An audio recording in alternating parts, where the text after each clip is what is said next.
Bhagavate Vasudevaya. Om Namo Bhagavate Vasudevaya. Om Namo Bhagavate Vasudevaya. Om Namo Bhagavate Vasudevaya. We're reading from Srimad Bhagavatam, Canto 8, Chapter 3, text number 7.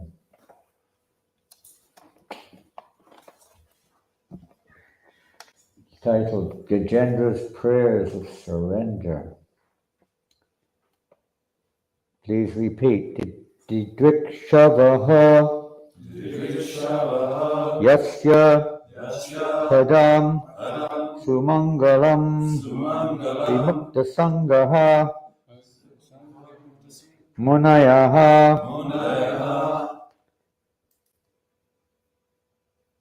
Is it not on the screen? What? Is it on the screen? Yes. Pick up there. Susadavaha Charanti Alokavatam Avranam Vane Bhuta Atma Bhutaha Suridaha Saha Me Gatihi Didikshavo Yasya Padam Samangalam.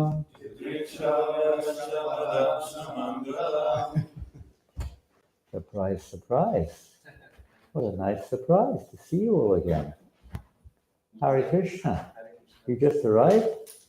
No, we just came from, well, we just arrived here to Scotland. You've been travelling around?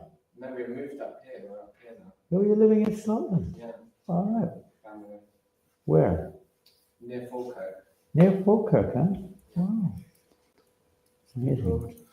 Pardon? It's a big road. A big road? It's down the road. M74. Are you living on the M74? What number is your house on the M74? 23. 23. Fantastic to see you all again. Your children came to New Mayapur, didn't they? Yeah, we came twice last Twice, year. yeah. Yeah, I remember. Wow, wonderful. So you must like it here, the lovely weather in Scotland. What to do? Hare Krishna. We'll start again. Didrikshavo Yasya Padam Samangalam Vimukta Sangha Manayaksa Susadavaha Charantalokavatam Avanam Mane Bhutatma Bhuta Suritaksa Mekatihi Didikshavo Yasya Padam Samangalam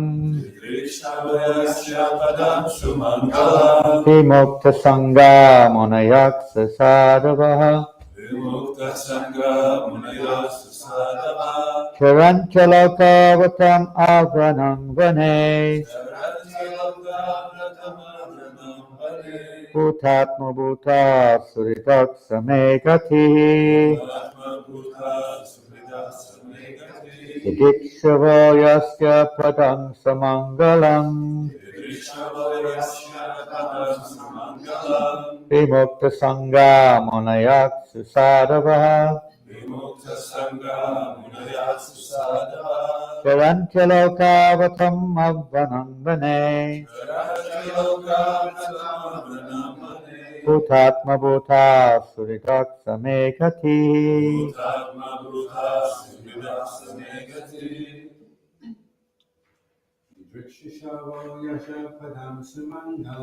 Didikshavo Yasya Padam Samangalam Vimukta Sangha Munayaksa Sadavaha Charantalokavatam Avanam Vane Bhutatma Bhuta Suritaksa Mekatihi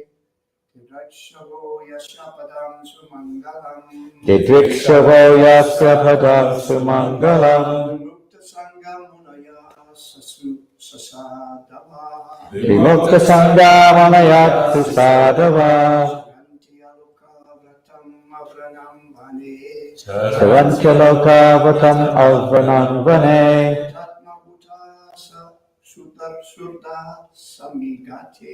Tatatmabuta suridat samegati. Didikshavaha.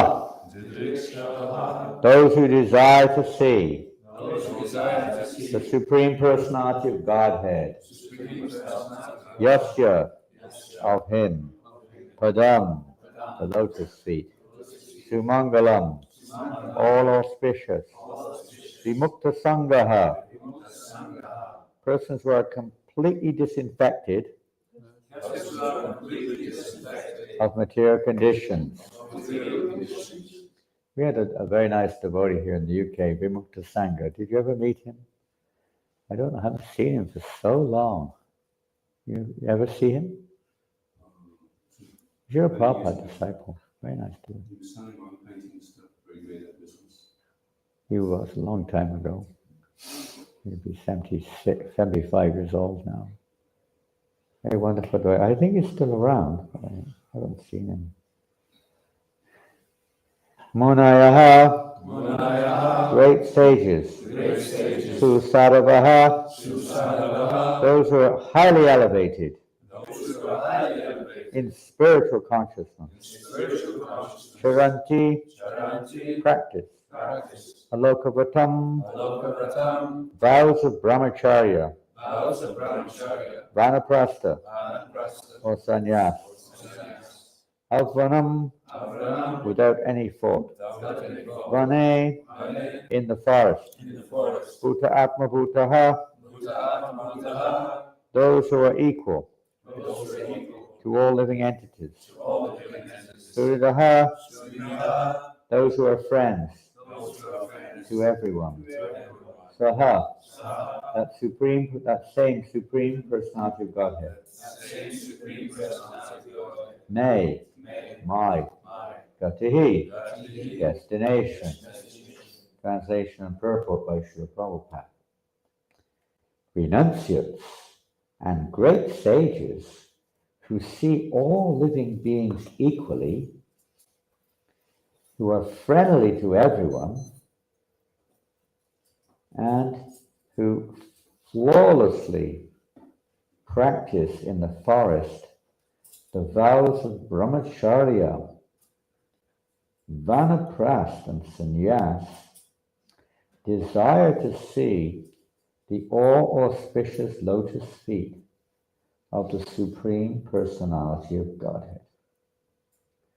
May that same Supreme Personality of Godhead be my destination.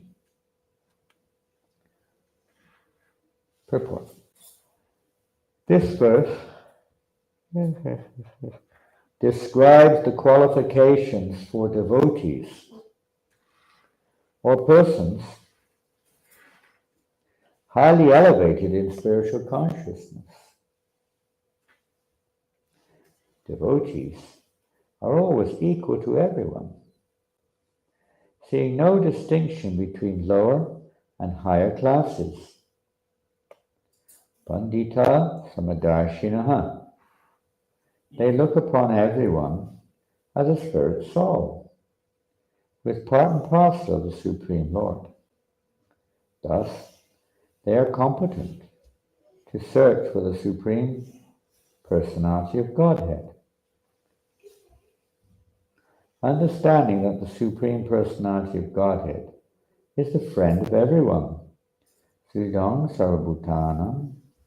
They act as friends of everyone on behalf of the Supreme Lord, making no distinction between one nation and another, or one community and another. They preach Krishna consciousness, the teachings of Bhagavad Gita everywhere.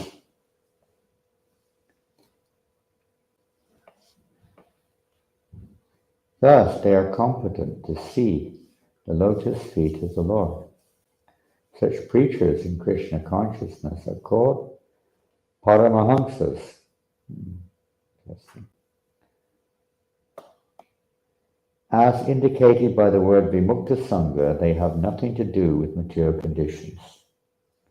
One must take shelter of such a devotee in order to see the Supreme Personality of Godhead.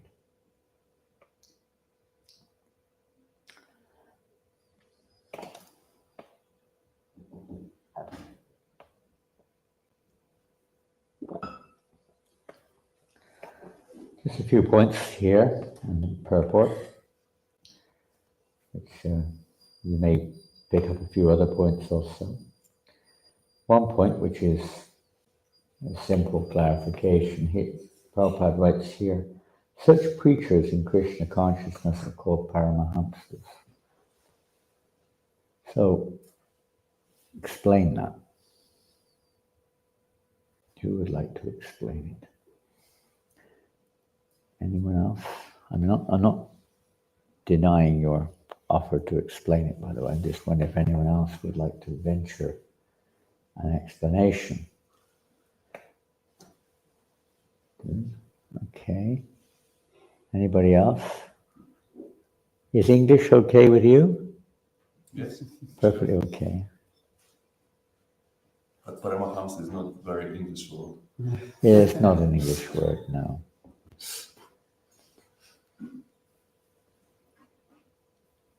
Yes, Raymond.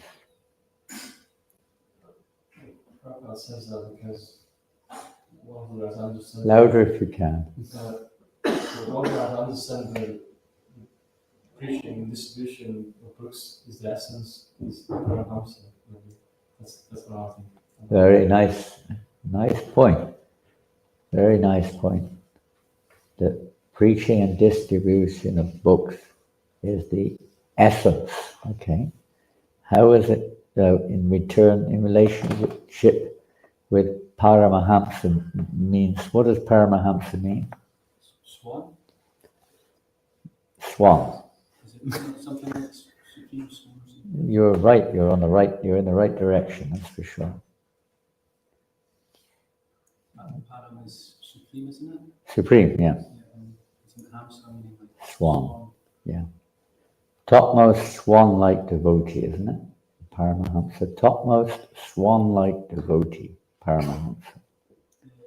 Paramahamsa is like the swan, because the swan can extract milk from a lake, and so he can extract the essence. Do you have any Paramahamsas here? We can save on the milk bill. You can go down to the lake and get milk.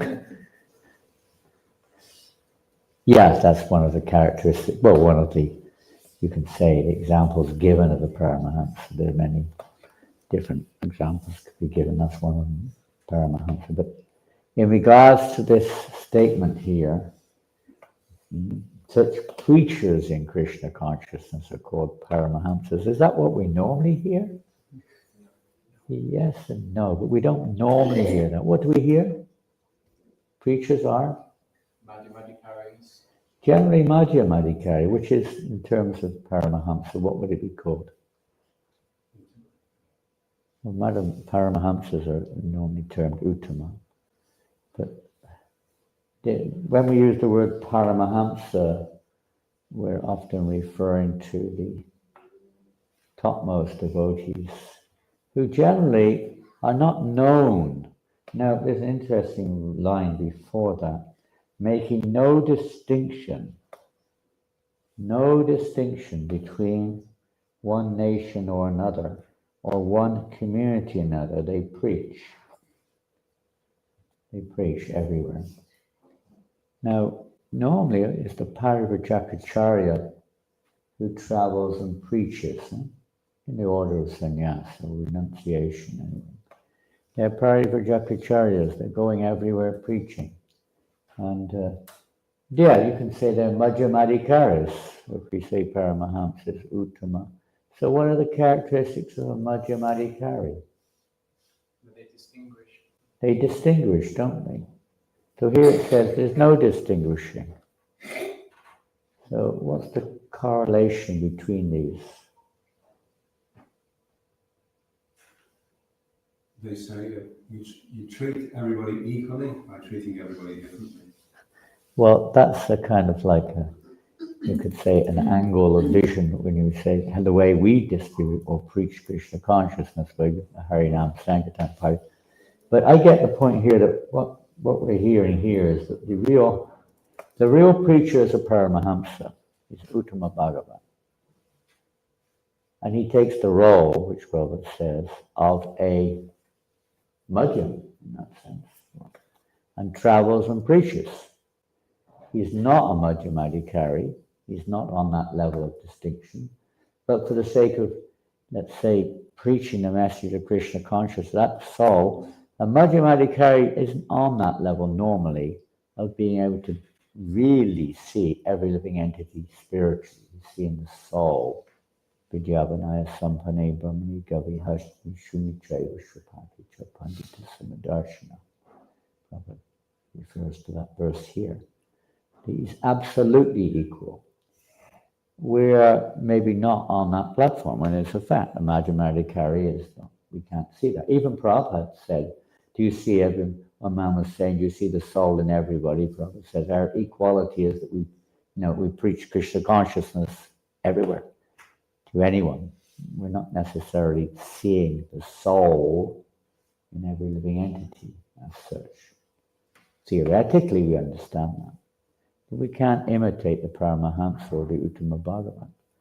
And they don't generally, because they're already seeing every other living entity in their eternal position as spiritual beings. In fact, they see every other living entity more advanced than themselves. So where's the preaching there? So they take the position, not that they become a Madhyamadikari, they take the position of a Madhyamadikari. And they're the real preachers because they're realized souls. They're the realized souls. We're following. Generally speaking, we're trying to follow, in one sense, we're trying to follow the Madhyamadikari, but we're following, to really advance, we're following the Madhyamadikari, not just somebody who's a preacher and distinguishes between God, the devotees, the innocent and the non-devotees, but we're following a Paramahamsa who's playing that part and showing expertly. These Paramahamsas do this according to time, place, and circumstance, whether it's Prithu Maharaj or whoever it may be, Ambarish Maharaj. They show people how to perform the particular yajna which is required for the time and circumstance, a yajna which will benefit everyone. The equality which is there in the sense of a preacher is that the preaching of Krishna consciousness is universally beneficial.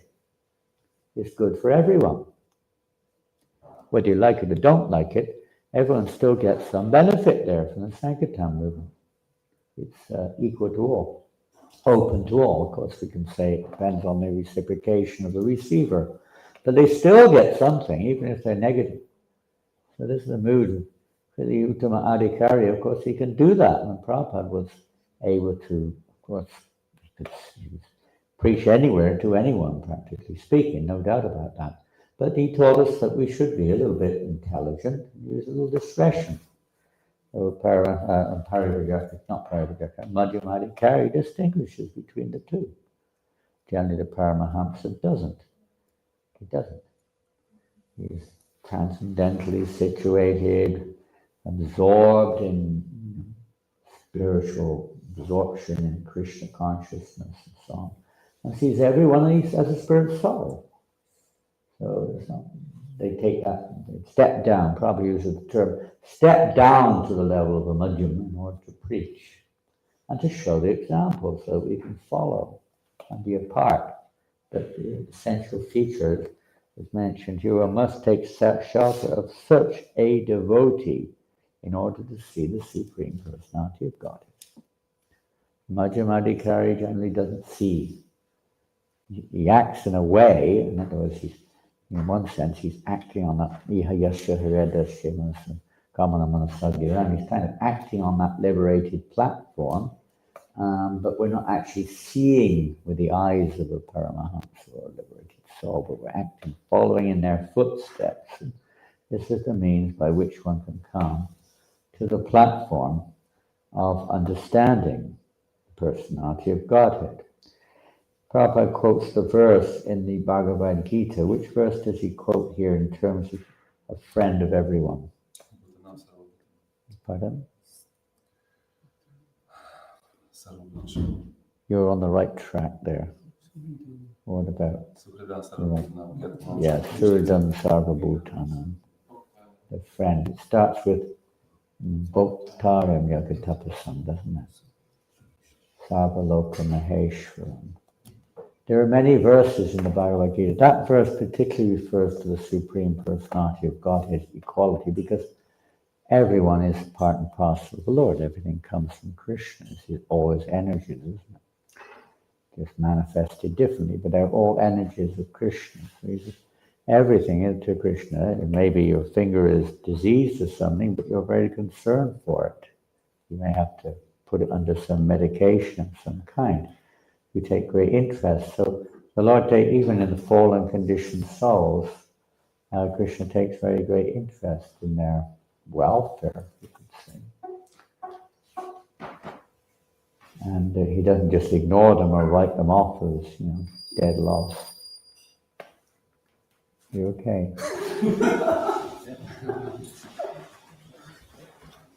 Jai, Totanittai Mayapur Shakshi, Jai. Oh. But here's the Saint Prabhupada's example of the government. They, although there are errant citizens who, act against the government law, they may be arrested as criminals. The government still provides for them. Of course, it may be the case in some place they just annihilate them, I don't know. But generally they provide some facilities for their, the idea is reformation. I don't know. It may not be a work, it may not work, but that's the idea, to reform their consciousness. And whichever way you look at it, the whole purpose of the material creation is not just to facilitate the, the independent desires of the conditioned souls, but it's to actually give them a chance to become Krishna conscious. That's the idea. And obviously, that means they have to associate with Krishna consciousness, or it will never happen, will it? There's no way on our own that we can become Krishna conscious. It's like in a prison.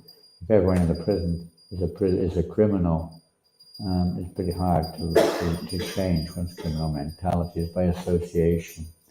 The Prabhupada says here, one must take shelter of a devotee, of such a devotee, of Paramahamsa. Ultimately, we're beyond, transcendental to these modes of nature. They're above the modes. As mentioned here, this vimukta sangha, they're basically above the modes of nature. By that association, one's perception, one's consciousness can change. Otherwise we continue. If we all remain neophytes, then, we'll always be in that platform. It's very slow, very difficult to advance. We have to advance to the Madhyam platform at least.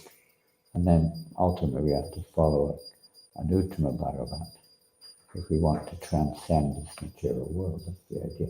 So the Uttama may take that role of the Madhyam, and we follow them, and by practically following them in that way, then one can gradually become, develop the darshan that they have, the vision that they have, the vision that they have, Krishna, to see everything in relationship with Krishna.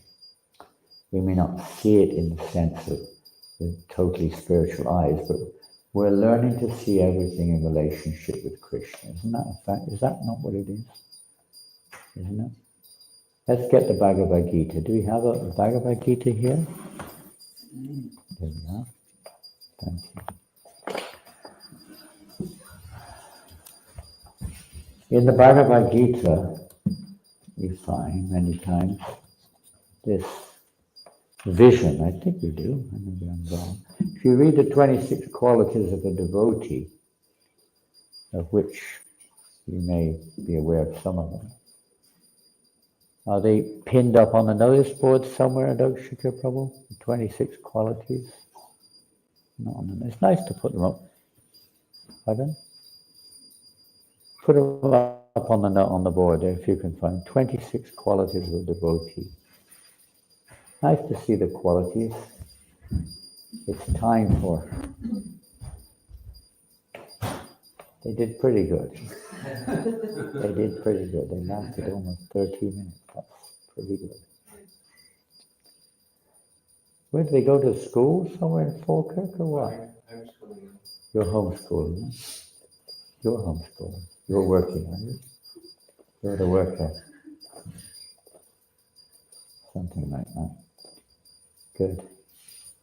Yeah, well, in the absence of a school, I guess we haven't got an Avanti school in Falkirk yet. Not too far from Stirling, is it? It's about 7 miles. Yeah, very close. Next door 7 neighbour. miles. Next door neighbour. Good. We used to go there a lot on Sankirtan. Falkirk. It's quite good, if I remember rightly. It's good. Is Falkirk okay for Sankirtan?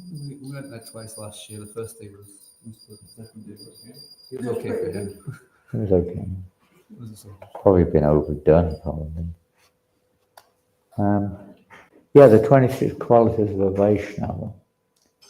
I don't have them in front of me, so I can't pinpoint. Yeah, but as I said last night, I'm not Lord Brahma. I don't have eyes in the back of my head.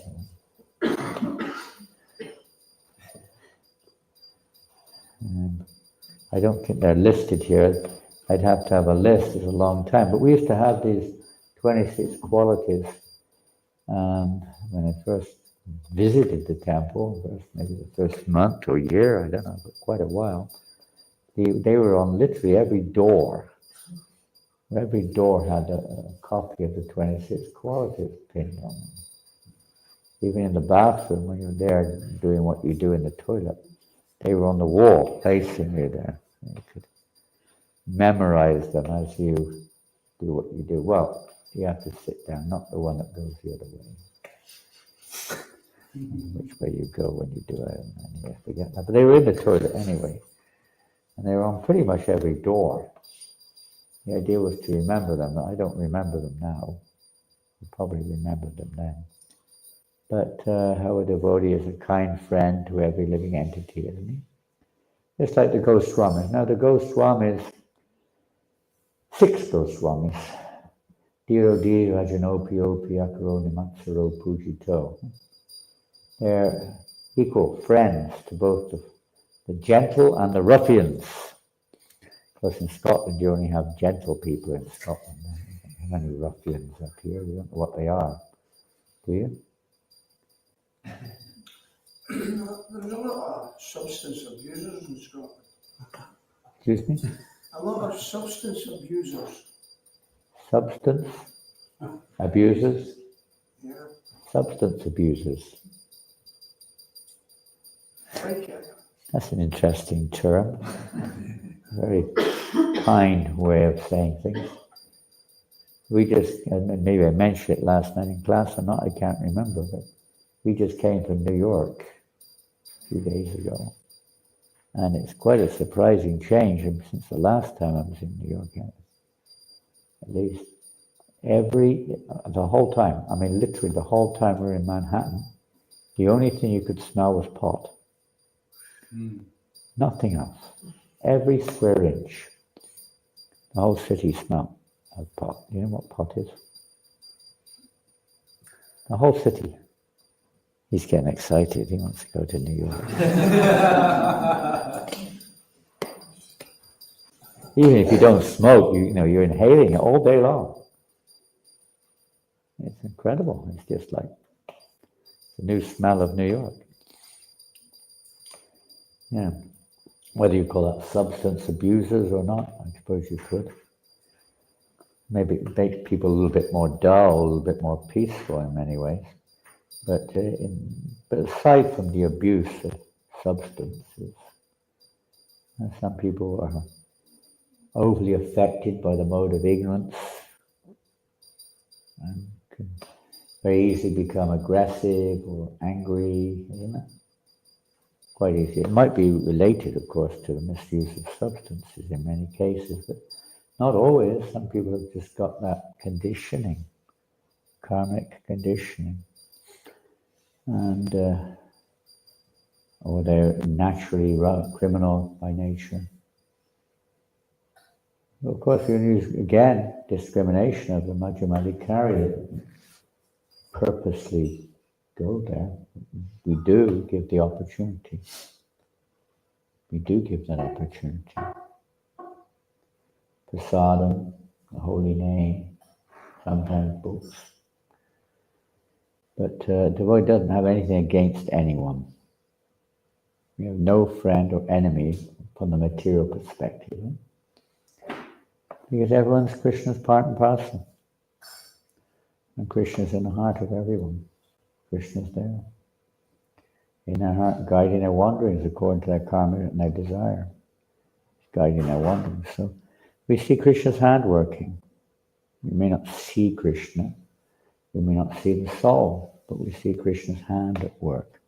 We find in the 10th and 11th chapter of Bhagavad Gita, particularly, Krishna gives a lot of statements to help us to, 9th chapter also, to help us to see Krishna's hand, see his hand working, doesn't it? Whatever we look at, we can remember Krishna's presence therein. We may not see it, but we can remember his presence. And that's the idea of how we become Krishna conscious, to remember Krishna in everything. Prabhupada said, don't exactly try to see Krishna, but act in a way Krishna will see us. Mm-hmm. So we follow the Paramahamsa acting in the role of a Madhya. Well, Madhya, yeah. It's also if they're following a Paramahamsa, it's okay. And we act in that way, that equality way. We try to spread the holy name everywhere, distribute prasadam everywhere, do whatever we can to make that possible. And try to remember Krishna in happiness and distress. That's one of the first premises. Of course, the first premise in Bhagavad Gita is to tolerate it. That's not necessarily, a devotee. Somebody who's maybe just Brahman realized may also tolerate. But a devotee tolerates, should do. Not just because everything is spirit or that you're on a spiritual platform, but because everything is Krishna's. The hand is working in everything. Sees Krishna in everything. And by acting in that way, then naturally, Krishna is naturally very pleased. Let's read some verses if we can find them. Where in the Bhagavad Gita, you're going to have to remind me, does Krishna talk about the vision? Let's go to the 2nd chapter.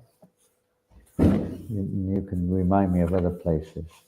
In the 2nd chapter, around about the middle of the later part of the 2nd chapter, 50-something, Arjuna asks a question, doesn't he? He says, what are the symptoms of one whose consciousness is merged in transcendence? How does he speak? What is his language? How does he sit? How does he walk? We'll take that perhaps literally in terms of a material understanding of that. How does he sit? He sits in lotus position, right? That's probably, you might think like that. How does he walk? Oh, very gracefully. You might think like that, Let's see what Krishna said. O Partha, when a man gives up all varieties of desire for sense gratification, which arise from mental concoction, which is the Mukta Sangha, and when his mind, thus purified, finds satisfaction in the self alone, he's said to be in pure transcendental consciousness. He's more or less, you could say, on the Brahman platform. One who is not disturbed in mind, even amidst the threefold miseries, or elated when there is happiness, and who is free from attachment, fear, and anger, is called a sage of steady mind. In the material world, one who is unaffected by whatever good or evil he may obtain, neither praising it nor despising it, is firmly fixed in perfect knowledge. One who is able to withdraw his senses from sense objects, as the tortoise draws its limbs within the shell, is firmly fixed in perfect consciousness. Though the embodied soul of, then we go on to the next section, very famous verses of how, basically how we become conditioned. There's one section describing the nature of such advanced souls. What other sections are there? We could look at the divine and divinity, isn't it? I'm trying to get my brain awake here. Divine and divinity. Right at the beginning, isn't it? Here it is. The demoniac person thinks. So much wealth. No, that's not the right verse.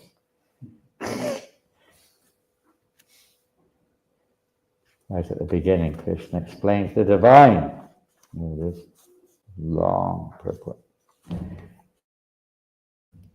The divine, the Supreme Personality of Godhead said, fearlessness, purification of one's existence, cultivation of spiritual knowledge. This is, in many ways, this is the process, this is the nature of one who's following the path of divinity, at least. Following those who are divine. Charity, self-control, performance of sacrifice, study of the Vedas, austerity, simplicity, non-violence, truthfulness, freedom from anger, renunciation, tranquility, aversion to fault-finding, compassion for all living entities, freedom from covetousness, gentleness, modesty, steady determination, vigor, forgiveness, fortitude, cleanliness, freedom from envy, and from the passion for honor.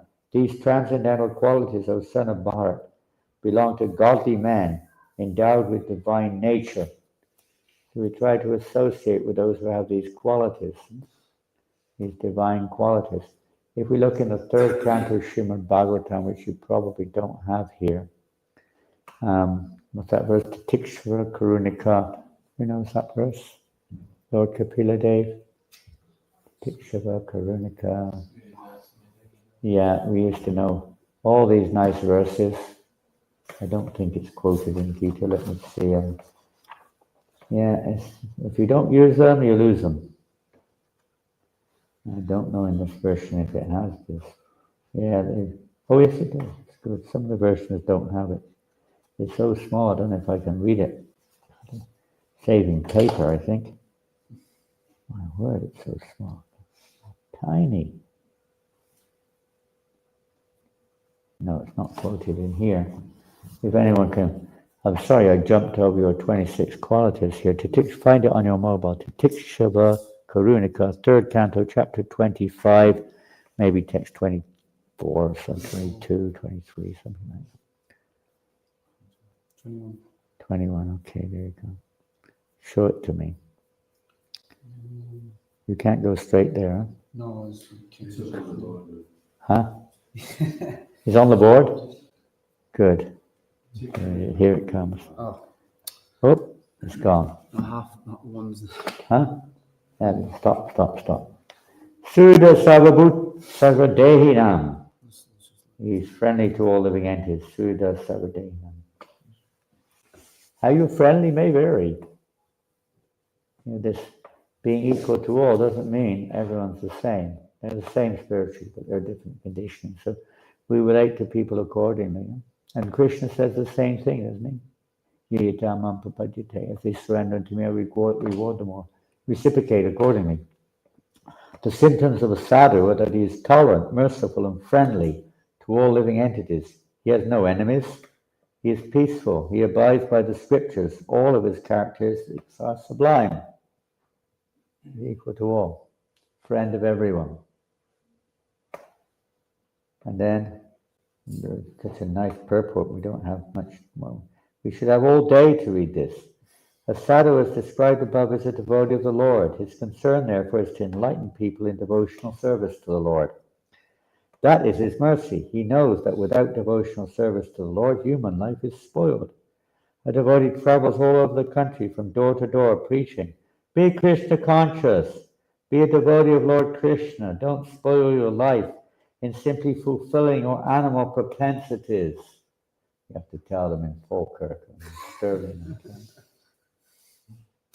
There's some misusers of substances there. You have to deliver me. Human life is meant for self-realization or Krishna consciousness. These are the preachings of a sadhu. He's not satisfied with his own liberation. He always thinks about others. He's the most compassionate personality towards all the fallen souls. There's two types, isn't it? Janananda and Goswami. So the Paramahamsas, in one sense, are one or the other. And the Goswami preaches. He's Paramahamsa, he preaches. Therefore, one of the qualifications is karunika, great mercy to the fallen souls. While engaged in preaching work, he has to meet with so many opposing elements, and therefore the sadhu or devotee of the Lord has to be very tolerant. Someone may ill-treat him because the conditioned souls are not prepared to receive the transcendental knowledge of devotional service. They do not like it. That is their disease. The sadhu has the thankless task of impressing upon them the importance of devotional service. Sometimes devotees are personally attacked with violence.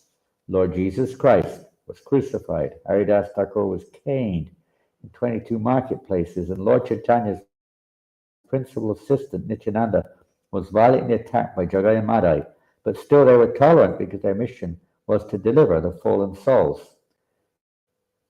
One of the qualifications of the sadhu is that he is very tolerant and is merciful to all fallen souls. He's merciful because he's the well-wisher of all living entities.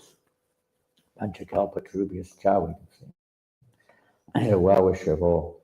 He's not only a well-wisher of humans, but a well-wisher of animal society as well. Not just humans or your own human group. He's, like this Prabhupada says in the purport, to all nations, to all communities.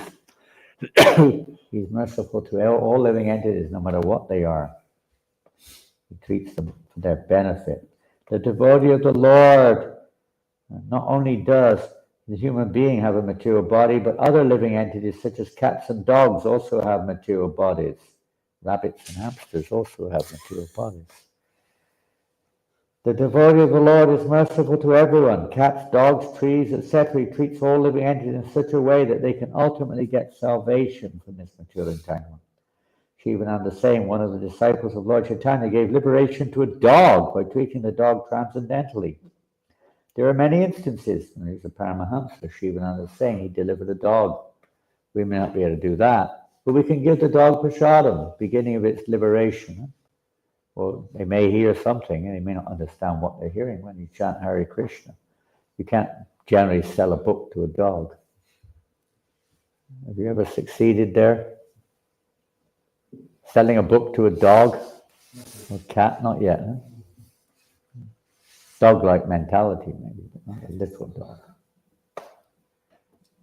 Shivananda saying, or Chaitanya in the forest of Jharkhandi, he brought all the animals to the spiritual platform. There are many instances where a dog got salvation by association with a sadhu, because a sadhu engages in the highest philanthropic activities for the benediction of all living entities. Yet, although a sadhu is not inimical towards anyone, the world is so ungrateful, even a sadhu has enemies. What is the difference between enemy and friend? It is a difference of behavior. A sadhu behaves with all conditioned souls for their ultimate relief from material entanglement. Therefore, no one could be more friendly than a sadhu in relieving a conditioned soul. So we should try to follow the sadhu. Then you're acting as a sadhu. You're following the government, you're acting in the same way, basically. You may not be the government, you may not be the king, but you're following the king, you're representing the king, you're doing the work of the king. Anyone who follows you, or the representative of the king, is also following the king. One makes progress. Therefore, no one can be more friendly than a sadhu in relieving a conditioned soul. A sadhu is calm, and he quietly and peacefully follows the principles of Scripture. A sadhu means one who follows the principle of Scripture and at the same time is a devotee of the Lord. One who actually follows the principles of Scripture must be a devotee of God. because all the scriptures or shastras instruct us to obey the orders of the personality of Godhead. Therefore, sadhu means a follower of the scriptural injunctions and a devotee of the Lord. All these characteristics are prominent in a devotee. A devotee develops all the good qualities of the demigods. Yasti bhaktir bhagavat kinchana gunasavati tatasmasado saro radha bhaktasya katomanati pradobhavahi manosarena sati bhavatovahi, something like that. Memory. What does it mean? When it becomes a devotee, automatically develops all the divine qualities, at least the qualities of the demigods, the higher qualities of demigods, not their passion. Whereas one who is not a devotee, what good, even if they seem to have good qualities, what's the use of those qualities? They're no use. People in the material world may be decorated nicely, they may look like they've got nice qualities, but what's the use? They're misusing them. They're using them for the wrong purpose, mundane purposes. Sadhu uses those, whatever, and other people's qualities, he engages them in the service of Krishna. Automatically, by fully engaging in the service of Krishna, all good qualities will come. May take some time, but they come. A devotee develops all the good qualities of demigods, where a non-devotee, even though academically qualified, has no actual good qualifications or good characteristics according to the standard of transcendental realization, because they're misused. Qualities are meant to be used in the service of the Supreme Lord. They belong to Him. And I'll just read the next verse. Such a sadhu engages in staunch devotional service to the Lord without deviation. For the sake of the Lord, he renounces all other connections, such as family relations and friendly acquaintances within the world. The next verse. Engaged constantly in chanting and hearing about me, the Supreme Personality of Godhead, the sadhus do not suffer from material miseries, because they're always filled with thoughts of my pastimes and activities. It's the nature of a transcendentalist. He may appear to go through the same when he takes that role, the same things that an ordinary person goes through with old age and disease and death and what have you, or be crucified. But they're transcendental.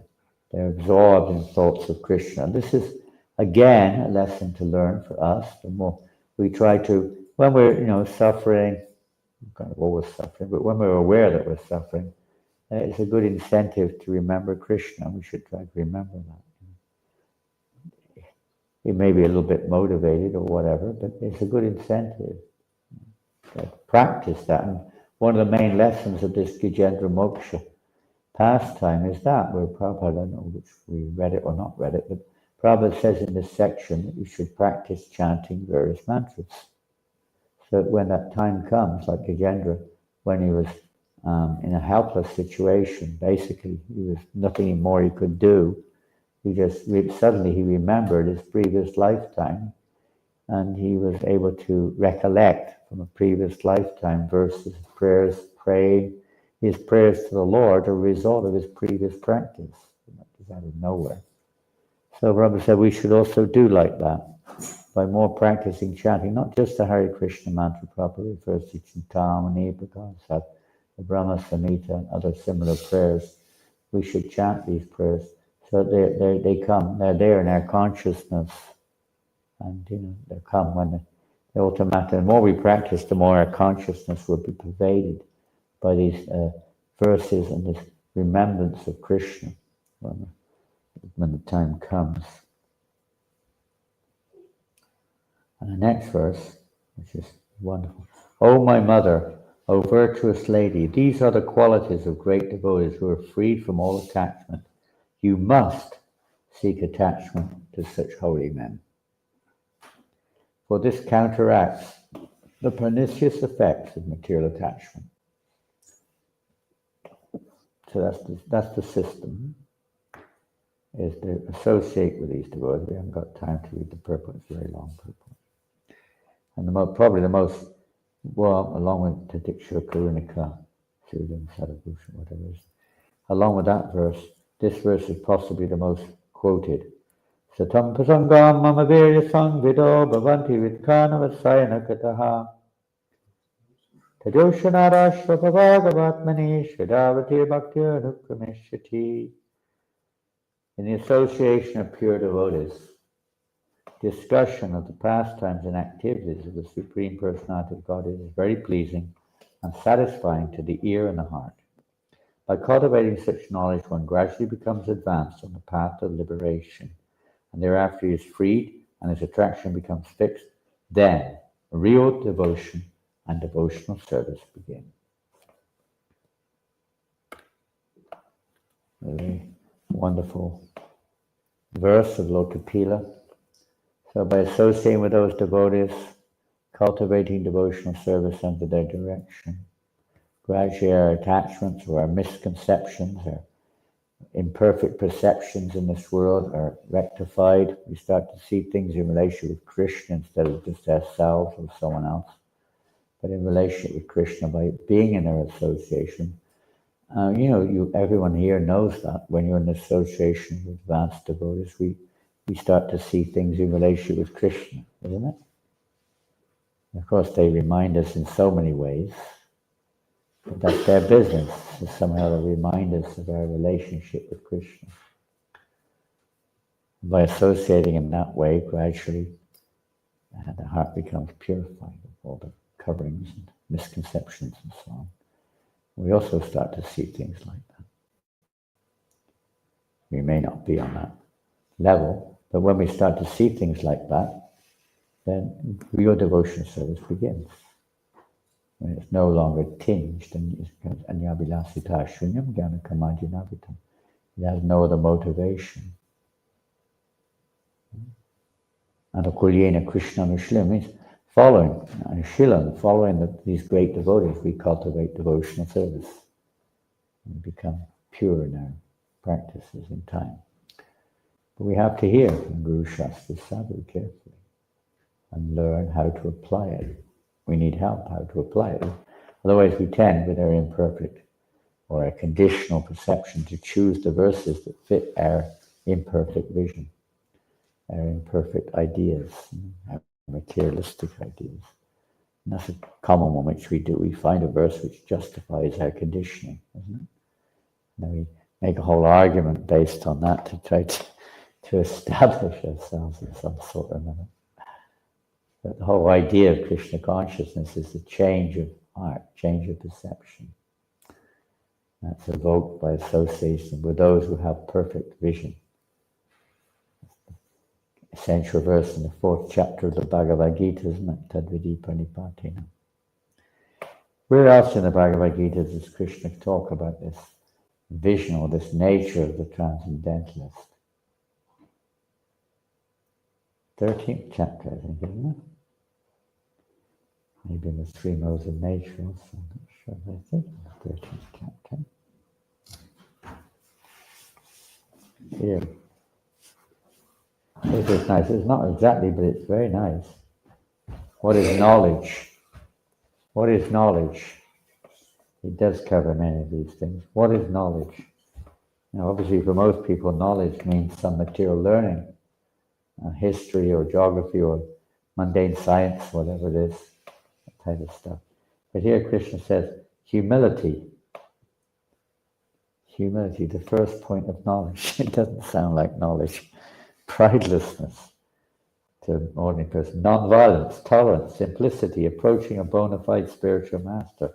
Cleanliness, steadiness, self-control, renunciation of the object of sense gratification, absence of false ego, the perception of the evil of birth, death, old age, and disease, detachment, freedom from entanglement with children, wife, home, and the rest, even-mindedness amid pleasant and unpleasant events, constant and unalloyed devotion to me, aspiring to live in a solitary place, detachment from the general mass of people, accepting the importance of self-realization, and philosophical search for the absolute truth. All these I declare to be knowledge. Besides this, whatever there may be, is ignorance. Quite contrary to what most people would discern as being knowledge. Why? Because this is the path of real knowledge. This is the path of realization. It may not help you to get a degree in some mundane subject matter, but this will release us from the whole material world of The illusion, the prison house of this material world. This is knowledge, that which releases one. Isn't it? Knowledge, that which releases one from ignorance. In the material world, that's the idea of knowledge to a certain extent as well, isn't it? To clear up ignorance. You stupid man, you don't know. When Britain won the Battle of Hastings, was it? No. He caught me. He got me there. You've got to know all these things, otherwise you've wasted your life. All this history, you have to know your history. Have you been taught the English history now? Do you know the English history? Some. You know about Hadrian's Wall. You've got to know about Hadrian's Wall. You know about Hadrian's Wall, don't you? No. You're from the other side of the wall, so you're okay, you can know that. But on this side, it's... In the USSR countries, England is like, topmost enemy. Huh? And, in Russia especially, England is like the country which always provides some wars all around the world. All makes wars. Yeah, The war makers. It's really famous for this. That's why my name, I'm the typical example. My name was Warman. So I'm really one of those. That was my name. My family name was Warman. Oh my goodness. It doesn't mean that actually. It comes from the German Warman, which actually means of God. But in English it's Warman. Interesting, huh? Yeah. Making war, so be careful. Be careful who you're associating here.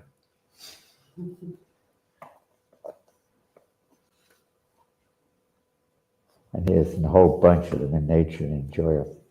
How those pure devotees see, know that whatever you see in existence, both moving and non-moving, is only a combination. This is philosophical perception, you could see. Only a combination of the field of activism, the knower of the field. One who sees the super soul accompanying the individual soul in all bodies and who understands that neither the soul nor the super soul within the destructible body is ever destroyed actually sees. And this is the seeing the soul within everyone, basically. One who sees the super soul equally present everywhere in every living being does not degrade himself by his mind. Thus, he approaches the transcendental destination. Mentioning the verse which we just read, same thing. One who can see that all activities are performed by the body, which is created of mature nature, and sees that the self does nothing, actually sees. When we identify with the body, we think we're the doer, huh? We think we're doing so many things. When a sensual man ceases to see different identities due to different material bodies, and he sees how beings are expanded everywhere, he attains to the Brahman conception. Thus, with the vision of eternity, those with the vision of eternity can see that the imperishable soul is transcendental, eternal, and beyond the modes of nature. Despite contact with the material body or Arjuna, the soul neither does anything nor is entangled. It goes on like that. Those who see with the eyes of knowledge the difference between body and the knower of the body, and can also understand the process of liberation from bondage in material nature, attain the supreme goal of Param Gati. Hare Krishna. I see the clock is now ticking by, and Dr. Srila Prabhupada was just checking his watch. It's your day off today, you've got to make advantage of it. Take advantage of it. A nice day to go to the beach. A day off. Is it your day off also? My day off? I don't think I have a day off. Every day's off. In the material world, every day's off. Never ends.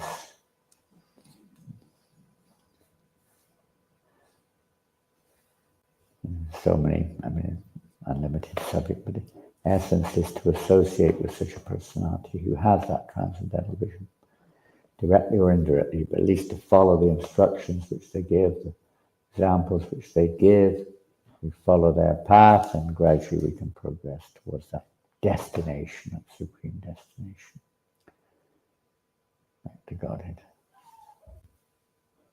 Any comments, questions? Alan. Thank you so much. That was a really enjoyable, wonderful class. Enjoyable, that's good. It's nice if we can do it. It's meant to be, isn't it? Tushunti cha, Ravanti cha. It's meant to be joyfully performed. Tushunti cha, Ravanti cha. Wonderful. Any other questions? Comments? Maybe was that the comment? Was there a question behind it? It's just a comment. Well, it's only if you're wonderful. Only if we as Prabhupada said, Krishna is wonderful. Pure devotees are wonderful. Their words are wonderful. We repeat those wonderful words in whatever way we can, and be in the right way. It's wonderful. Nothing we do. We're just repeating Prabhupada's words. We hope, anyway. Yes, Krishna Prabhupada. Thank you, Maharaj. Thank you for being. I didn't know. No one told me you were here. How long have you been here? Only, well, a couple of weeks, everybody. Oh, They were in Russia. maybe did you know? Did you know that? Have you? They know, yeah. I heard in the Vedas that there's Vidya, Avidya, and Paravidya. Is that a microphone? So that there's knowledge and there's ignorance and then there's transcendental knowledge. And but then also that all of this so-called knowledge can be classified as avidya because it's not knowledge of the self. So like you're knowing more about nothing. So I just heard there's different divisions as you were mentioning, like what is knowledge? Like humility, pridelessness, non-violence is actual knowledge. Mentions that. Even knowledge in the material world, you could say in the mode of goodness, the welfare knowledge of how to help people psychologically, mentally, physically, knowledge that leads to the heavenly planets, piety. So many pieties, in one sense, is all ignorance. It's all within the material realm. And that, in one sense, is one of the, you could say, lessons we learn when Vyasadeva had compiled all the Vedic literatures. Certainly there was transcendental knowledge there, but it was shrouded over with, pretty much other types of knowledge. Even if it was good knowledge of how to live in this world in an elevated way, it wasn't knowledge. It was there, but people wouldn't really catch it. So that's why the Srimad Bhagavatam was compiled, to help people to transcend even the mode of goodness, to come to the transcendental platform. It's quite amazing. That's not to say that this other knowledge is to be, as you mentioned earlier, like Prithu Maharaj, for instance, he was performing various karmakandya yajnas here, there, and everywhere, but he was doing it in such a way to help people to do it properly, according to the Vedas, and at the same time to understand the purpose behind it, and not just the activity itself. The real purpose behind it is not just to elevate to the heavenly planets, or to, bring about rain, or, get freed of reactions or something, which most people consider the purpose of religion.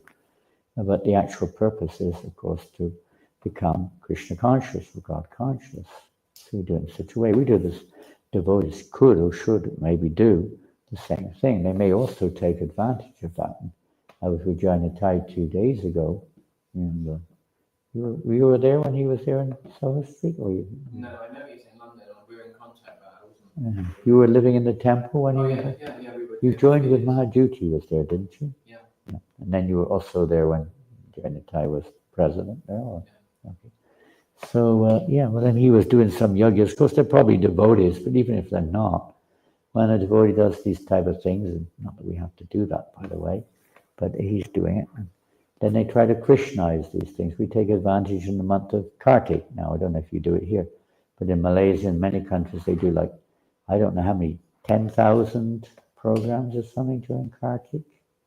Every night there's 20 devotees, 30, 40, 50, 60, 100 devotees doing programs every night in different houses. And, the people are, generally speaking, materialistic. They're not practicing devotees. But they do this program and they like it, the puja and some of the rituals a little bit there. And then, of course they pay for it, they give a donation, and they chant Hare Krishna, and they leave books with them and prasadam with them. It's, introducing it in this various way. That's not our prime program, but I'm just saying that this is one way that when we utilize people's hard-earned money, and they have a hard time giving up their money, don't they? They're so attached to their money, or whatever it is. They're so attached, so devotees try to utilize their, materialistic illusions in Krishna service in various ways. Engaging them in devotional service, even though their activities are, less important in that sense. The Lord Krishna says that in the Bhagavad Gita in the second chapter. Second or third chapter? Third chapter. How we should engage them in acts of devotion somehow or another, even though their activities are inferior. So like that, we try to engage this inferior knowledge in Krishna service. They have knowledge of how to build roads, and we try to engage in building roads for Krishna. We just had that in New Mayapur. I mean, these friends of the movement, you say, just did all the roads, and they fixed up the wall in front that they're free of charge. We just paid for the materials. They did all the work, professional. They all did all the work free of charge. It would have cost about 50,000 euros if we had to pay for it. So that way we engage their qualities, material they may be, we engage them in Krishna service. They get unlimited benefit. And they get prasadam. I remember when the Bhagavatams arrived, Srimad Bhagavatams, after 35 years, we managed to get the French Bhagavatam back in print. When it arrived, it was a Ukrainian driver actually, driving a truck. The truck came from Lithuania. The books were in Belgium. The driver was from Ukraine. Real international endeavor. The books were printed in India, shipped by a Greek shipping line. I see it all over the world. The paper came from, I think it came from China. I'm not sure. It was a real international endeavor, and it took us days for the man to find. He didn't speak a word of English or French. He got lost in the French countryside somewhere. The company that was handling the thing would not give us his phone number. It's against their principles. We had to talk to them, and then they talked to him, and then they get back to us. And we just didn't meet. He couldn't find us, because if you put the GPS number in, which he did, it doesn't bring you to New Mayapur. It takes you somewhere else. So he was going around in circles for days. Eventually I met him early in the morning. I was driving around myself for hours a day trying to find him. 2 or 3 of us. And eventually I met him at a roundabout in a village nearby. He was coming down the road. I got a picture of the truck. I actually saw the truck before, but I didn't know it until eventually they sent me a picture of the truck that he was driving. So I recognized the truck and waved him down on the roundabout as we were going round. And we met, stopped. And then we drove him, guided him back to New Mayapur. So then we unloaded all the books, about 30 pallets of books off the truck, maybe more than that. I think more than that, because there was many books there. It wasn't just the Bhagavatam. It was like 8,000 sets of Bhagavatam and 10,000 Gitas. There was a lot of books came in anyway, whatever it was. And 10, much more than 30. Anyway, whatever it was, it was. And so we unloaded them all. The local farmer came over because we don't have any means. He didn't have the thing to take the books down. These big trucks don't have them. You've got to have your own, forklift truck to get them off. Didn't have anything. So the local neighbor came over. He came over for a cake. Got a cake in return. He's very friendly to us. Came over with his tractor, which has the things on it. Took them all out, put them in a brand new warehouse. And he was quick as a flash. He did the whole thing. It was pouring with rain the whole time, pouring with rain. And then the driver, some of our devotees here speak Ukrainian and Russian, of course. They came out and talked to him and invited him in for prasadam. He came in, took prasadam. And then he revealed to the devotees that one of his best friends is a member of the Hare Krishna movement in Ukraine. And said, I really like the Hare Krishnas, though he's left Ukraine. And he said, please, is there any service I do? And he ended up washing all the pots in the kitchen. You know, he certainly didn't know he was coming. You know, nothing. I mean, it was like it wasn't planned. I mean, it was just someone other Krishna made that arrangement. You know, and then what a beautiful guy. I mean, he was so nice. We all all together taking pictures. You know, he was so happy to send them back to his wife or whatever it was back in Lithuania, wherever he was living. Yeah, different ways we can engage people according to their qualities. That's the idea. That's preaching. It's not to deny their qualities, but to engage their qualities. Even everyone's had these experiences. I never forget one New Year's Eve, Harinam in Champs-Élysées in Paris. We're doing Harinam, and one drunk comes up, which is nothing unusual on Christmas Eve. There's nothing but those who misuse substances on the street on New Year's Eve. And anyway, he liked the chanting. He had a bottle of liquor in his hand, unopened, not opened. And he liked it so much, I know he was probably drunk as a lord, he couldn't take any more. And he just kind of, he put the bottle right in front of us, that was his donation. I gave him some small books, and he made off. A few minutes later, another drunk came up and was going crazy, And I said, look, you see that bottle of wine or liquor or whatever it is over there? You put some money in that box, you can take it. He put money in the box, a couple of euros, and took the bottle away. Gave him some books, I mean, what do you do with people like that? Engage them, somehow or another, engage them if you can. Ruffians in Krishna's service. All the time this is going on. At least try to give them prasadam or something. Engage people. Yeah. Help them to come above avidya. Above even mundane vidya.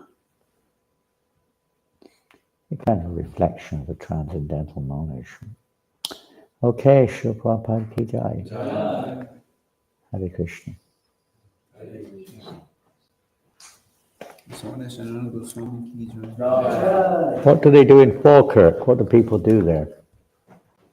They work? They don't work, huh? Huh?